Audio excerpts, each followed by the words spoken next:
Hello friends, જય માતાજી. આજે આપણે આખું વર્ષ સ્ટોર થાય તેવી ચોખાના લોટની મમરી બનાવવાના છે.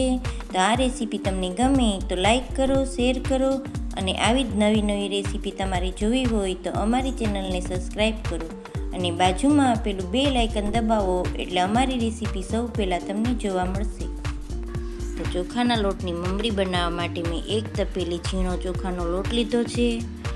તો લોટને આપણે સરખી રીતે ચારી લઈશું અને લોટ વજનમાં 1 કિલો જેટલો છે.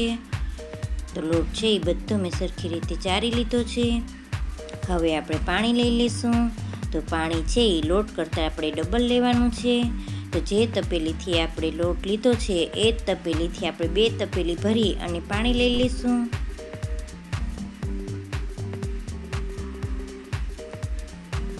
તો એક તપેલી થઈ ગઈ છે.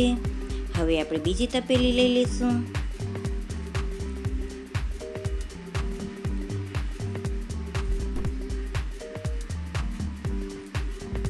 તો 2 તપેલી પાણી આપણે લઈ લીધું છે. હવે પાણીને આપણે ગરમ કરવા મેલી દઈશું.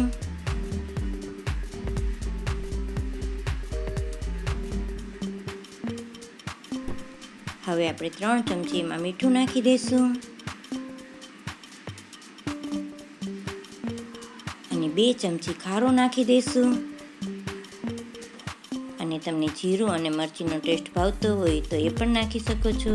તો મરચીની પેસ્ટ બનાવી અને આમાં નાખી દેવાની અને આ રીતે આપણે ચમચાઈથી હલાવી અને પાણીમાં બબલ્સ થાય ત્યાં સુધી આપણે એને ઉકળવા દઈશું. તો પાણી છે સરસ રીતે ઉકળી ગયું છે, તમે જોઈ શકો છો. એકદમ બબલ્સ થવા માંડ્યા છે. હવે આપણે આ રીતના લોટ નાખી દઈશું.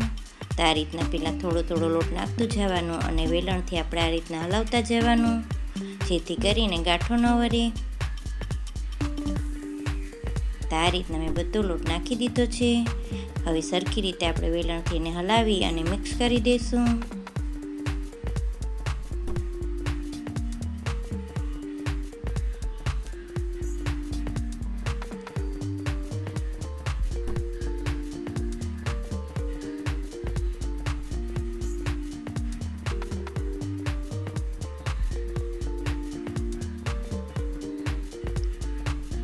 હવે આપણે ગેસ ઉપરથી હેઠે ઉતારી અને સરખી રીતે આપણે હલાવી અને ખીચીને મિક્સ કરી દઈએ.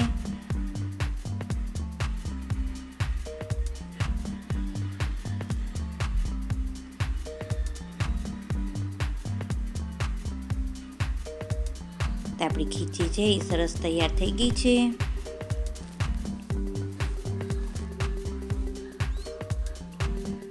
અને ખીચી છે એકદમ ઢીલી થઈ છે એટલે મમરી પાડવામાં એકદમ આસાનીથી પડી જશે. તો તમે જોઈ શકો છો આ રીતની ઢીલી જ બનાવવાની.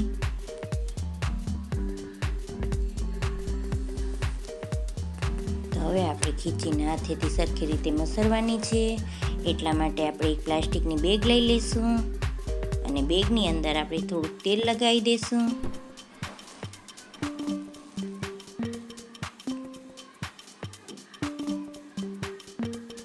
તો આ રીતે આપણે તેલ લગાવી અને અંદર આપણે ખીચી લઈ લઈશું.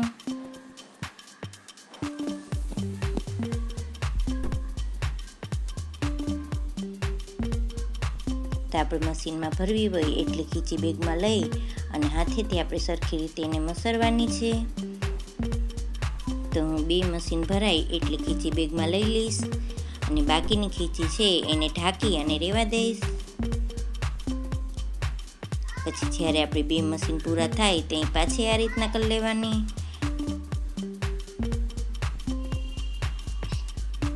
તો તમે જોઈ શકો છો આ રીતના આપણે હાથેથી મસળી લઈશું એટલે ખીચી છે આપણા હાથમાં ચીપકે પણ નહીં અને ગરમ પણ ન લાગે.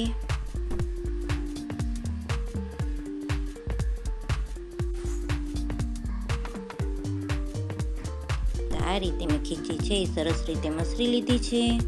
હવે ખીચીને આપણે બહાર કાઢી લઈશું બેગમાંથી.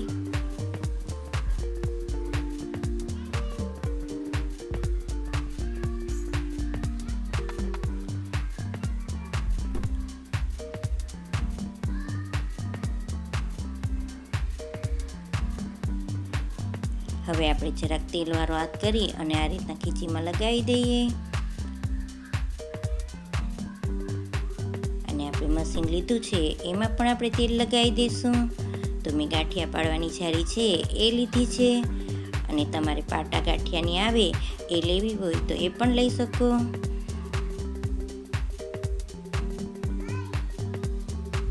હવે આપણે મશીનની અંદર તેલ લગાવી દઈશું.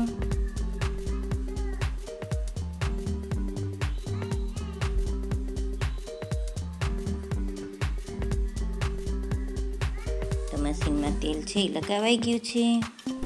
તો હવે આપણે એમાં ખીચી ભરી દઈશું.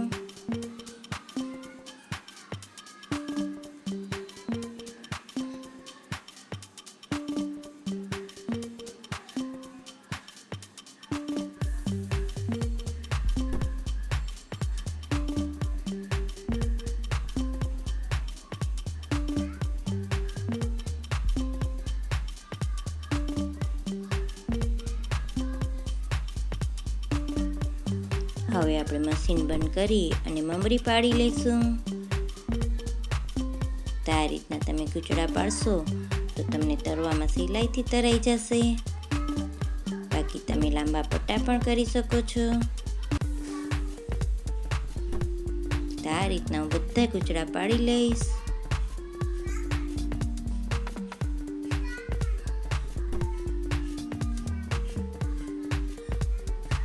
તમે જોઈ શકો છો મેં બધી ખીચીના કૂચડા પાડી લીધા છે. હવે 2 દિવસ માટે એને તડકામાં સૂકવવા દઈશું. તો તમે જોઈ શકો છો મમરી છે સરસ રીતે સુકાઈ ગઈ છે. તો આ રીતના આપણે તોડીએ એટલે તરત તૂટી જાય, એટલે આપણી મમરી હોય સરસ સુકાઈ ગઈ હોય છે. હવે આપણે એને તરી અને જોઈ લઈશું. આ રીતના આપણે તેલ ગરમ થાય એટલે એમાં તરી લેવાની. તો તમે જોઈ શકો છો મમરી છે એકદમ ફૂલી અને ડબલ થઈ ગઈ છે, એટલે આપણી મમરી છે સરસ થઈ ગઈ છે.